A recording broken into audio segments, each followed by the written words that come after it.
Hi, welcome to the conversation. My name's Josh. I'm from Security Compass, and I'm joined here with Abhi Balakrishnan. Abhi is a Security Compass consultant and who just wrote a book. So, Abhi, tell us a little bit about yourself. Hey Josh, thanks for having me. My name is Abhi Balakrishnan. I work as a security consultant here in Bay Area for Security Compass. This book is about a special kind of race conditions in web applications called Talk To. I wrote this book as a guide for one of the project that I made called OWASP Time Gap Theory, which is a CTF style vulnerable application where in which people can find unique scenarios where in which they can find talk to issues. I am in the book. I'm all covering how they can find these type of issues. How does this issue happen? How can they exploit it? And what are the different techniques or tools to exploit these type of issues? So that is what this book is all about. Great. Well, why write it? Like, why would you write a book? What prompted you to kind of take on this kind of endeavor? Obviously, there's a lot of work that goes into it. So why write a book? That is a good question.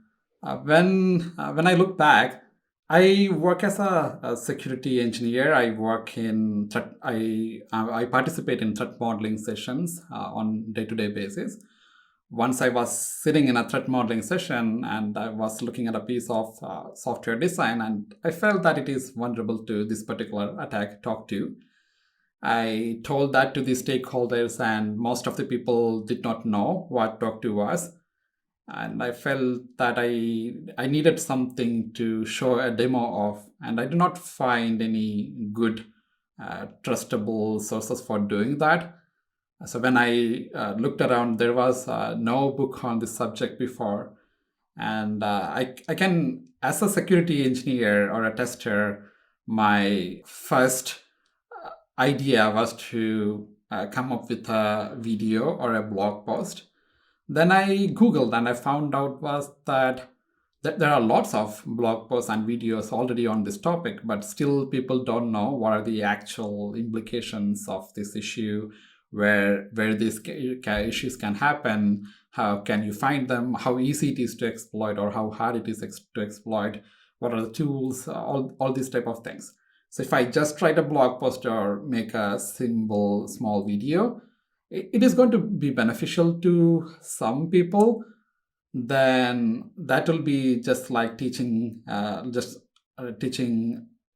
somebody one part of that big picture. So I wanted something that is covering the whole aspect of it, how that issues these issues occurs, and what is the life cycle of it, and how somebody can uh, learn or exploit these type of vulnerabilities. That's why I decided to come up with a lab first. And in that lab, in the OWASP time gap theory lab, I created 7 unique scenarios wherein this type of issues can happen. Then, then it is just the lab, right? Nobody can just start from nowhere. There should be a starting point. So to accompany that lab, I started writing a guide, and that eventually became a book. And here we are. We have a complete handbook for talk to race conditions. Yeah, for sure. I can see that. A lot of times these kinds of security research is just spread out and it's kind of abstract or it's just a small piece of the puzzle. So you've really kind of collected everything, done your own research, put together a comprehensive kind of start to finish to it. That's also has a practical element with your lab work, and it serves as a kind of definitive source on the topic. Would you call it that? Am I mischaracterizing what you've done? I think since there are no other books on this topic for now, I think for talk to this is a nice book to get started. But eventually, what I think is that more people will be knowing about these type of issues, and that will eventually drive more people to find these type of issues in the systems, and hopefully that will be a new beginning. There will be more publications or more research on this topic, so that this kickstart won't just end all of a sudden. It's the spirit of research, right? Keep things going. So glad you had a contribution to that. If I look at the book itself, it has some really interesting artwork that, when I think of like a, application security, information security book, I don't usually think of dinosaurs. Can you tell us a little bit about the artwork and how it came to be and why dinosaurs? Sure. This is an interesting story. So, the book, I created the lab, then I created the book. And the issue that I'm discussing is called Talk 2. The expansion of that is time of check to time of use. So, there is a gap of time. So, I first came up with a name for the project called Time Gaps. So, my project's name is Time Gap Theory. Then later on, I applied for an OWASP inclusion and it got accepted. Now it is OWASP time gap theory. That's how the name came up. Then I wanted a logo and a mascot for the project, and I was hunting for that. I have a toddler. He is 2 years old. His favorite TV series is Peppa Pig. In that there is a character called George. George's favorite toy is a dinosaur. So because of that, that became uh, my son's favorite toy as well. Because of that, he has lots of dinosaurs. So when I was looking for a logo or a mascot, I was seeing dinosaurs a lot.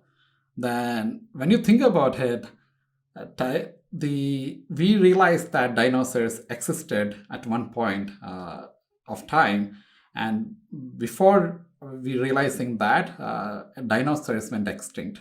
So there was a time gap between when we came to know about dinosaurs and when they actually existed. So that is a time gap as well. So I think that kind of connects to the project. So I thought, hey, I will use that. And that's why I used dinosaur as the mascot and logo for the project. Then talking about the cover or the book itself, you will see lots of pictures in the book and also on the cover page. So I wanted lots of dinosaurs, but I don't know how to draw any of them. So I seeked help. My brother helped me in drawing many of the figures that are specific to those labs. Inside the book, you can see a lot of those images. The cover page was designed by a cousin brother of mine. He said, "Hey, I'll be able to help with a cover page," and so he helped me with that. So yeah, I'm thankful to them for pitching in and helping me. That's great. It was very much a group effort when it comes to putting the artwork together, but when it came to actually writing the words and actually researching and building the content, that was you. When did you write it? And can you tell us a little bit about the journey of of how you wrote the book and just your journey of producing a book? Sure. I started writing the book 3 years ago. It took me 2 years to complete the book. This is my first book. Probably not last. Hopefully not last. So it was not an easy task for me. Kind of started writing the book. Then I did not wanted the book to be boring. So I tried to include more step-by-step instructions, bullet points.